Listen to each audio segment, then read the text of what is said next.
எதிர்கால சென்னை வந்து வந்து ஒரு ஒரு போக்குவரத்து நெரிசலின்றி ஒரு நல்ல ஒரு புதிய சென்னையை புதிய பரிமாணத்தை எட்டக்கூடிய அளவுக்கு அந்த சென்னை திகழணும்னா இந்த மாதிரி அடிப்படை கட்டமைப்புகளை நம்ம உருவாக்க வேண்டிய ஒரு சூழல் இருக்குது. இது வந்து கடந்த ஆட்சியாளர்களால் உருவாக்கியிருந்தாங்கன்னா இது நேரம் ஒரு முடிவு வந்துடும். அவர்கள்லாம் எந்த சென்னையில் எந்த விதமான திட்டப்பணிகளுமே அவர் கடந்த ஆட்சியாளர்களால் கொண்டு வரவில்லை. திராவிட முன்னேற்ற கழகம் ஆட்சி பொறுப்பு வந்த பிறகு தான் மாண்புமிகு முதலமைச்சர் அவர்கள் தொலைநோக்கு கண்ணோட்டத்தோடு இந்த திட்டங்கள்லாம் வடிவமைச்சிருக்காரு. அவர் வந்து மேயராக இருந்தப்போ சென்னை மாநகரத்தில் கட்டிய அந்த 9 மேம்பாலங்கள் தான் இன்றைக்கி பெரிய அளவில் நமக்கு வந்து சென்னையில் வந்து போக்குவரத்து நெரிசல் வந்து குறைப்பதற்கு, போக்குவரத்து நெரிசலின்றி வாகனங்கள் செல்வதற்கு வந்து அந்த அவர் கட்டிய அந்த தொலைநோக்கு சிந்தனை கட்டிய பாலங்கள் தான் நமக்கு வந்து இன்றைய காலகட்டத்தில் ரொம்ப பயனுள்ளதாக இருக்கிறது.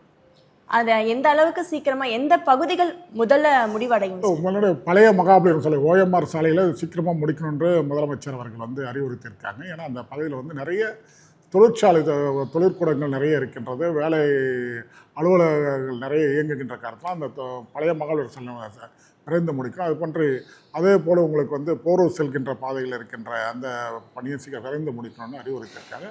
அதற்காக அடிக்கடி கூட்டங்களை ரெவ்யூ நடத்தி அந்த கூட்டங்கள் மூலியமாக அதிகாரிகளுக்கு தகுந்த உத்தரவுகளை பிறப்பித்து அதை வேகப்படுத்தி கொண்டே இருக்கின்றார் முதலமைச்சர்.